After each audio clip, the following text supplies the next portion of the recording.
जीवनी।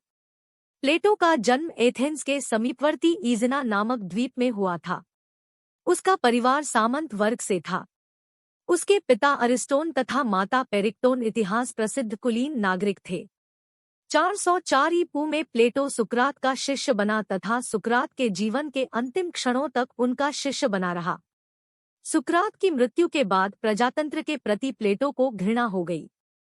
उसने मेगोरा, मिस्र, साइरीन, इटली और सिसिली आदि देशों की यात्रा की तथा अंत में एथेंस लौटकर अकादमी की स्थापना की। प्लेटो इस अकादमी का अंत तक प्रधान आचार्य बना रहा। एक सुव्यवस्थित धर्म की स्थापना। पाश्चात्य जगत में सर्वप्रथम सुव्यवस्थित धर्म को जन्म देने वाला प्लेटो ही है। प्लेटो ने अपने पूर्ववर्ती सभी दार्शनिकों के विचार का अध्ययन कर सभी में से उत्तम विचारों का पर्याप्त संचय किया। उदाहरणार्थ माइलेशियन का द्रव्य, पाइथागोरस का स्वरूप, हेरेक्लाइटस का परिणाम, पार्मेनाइडीज का परम सत्य, जेनो का द्वंद्वात्मक तर्क तथा सुकरात के प्रत्ययवाद आदि उसके दर्शन के प्रमुख स्रोत थे। प्लेटो का मत। प्लेटो के समय में कवि को समाज में आदरणीय स्थान प्राप्त था। उसके समय में कवि को उपदेशक, मार्गदर्शक तथा संस्कृति का रक्षक माना जाता था। प्लेटो के शिष्य का नाम अरस्तु था।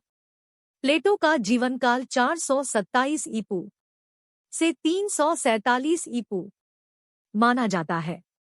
उसका मत था कि कविता जगत की अनुकृति है, जगत स्वयं अनुकृति है, अतः कविता सत्य से दोगुनी दूर है। वह भावों को उद्वेलित कर व्यक्ति को कुमार्गामी बनाती है। अतः कविता अनुपयोगी है एवं कवि का महत्व एक मोची से भी कम है। रचनाएं। प्लेटो की प्रमुख कृतियों में उसके संवाद का नाम विशेष उल्लेखनीय है। प्लेटो ने 35 संवादों की रचना की है। उसके संवादों को 3 भागों में विभाजित किया जा सकता है। सुकरातकालीन संवाद, इसमें सुकरात की मृत्यु से लेकर मेगारा पहुंचने तक की रचनाएं हैं। इनमें प्रमुख है हिप्पियस माइनर, एपोलॉजी, क्रीटो, प्रोटागोरस आदि।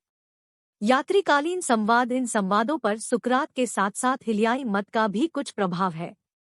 इस काल के संवाद है क्लाइसिस, क्रेटिलस, जॉर्जियस इत्यादि। प्रौढ़कालीन संवाद। इस काल के संवादों में विज्ञानवाद की स्थापना मुख्य विषय है। इस काल के संवाद है सिम्पोजियम, फिलेबुरस, ट्रिमेरियास, रिपब्लिक और फीडो आदि। 1. प्लेटो की रचनाओं में द रिपब्लिक, द स्टैट्समैन, द लाग, इयोन, सिम्पोजियम आदि प्रमुख है।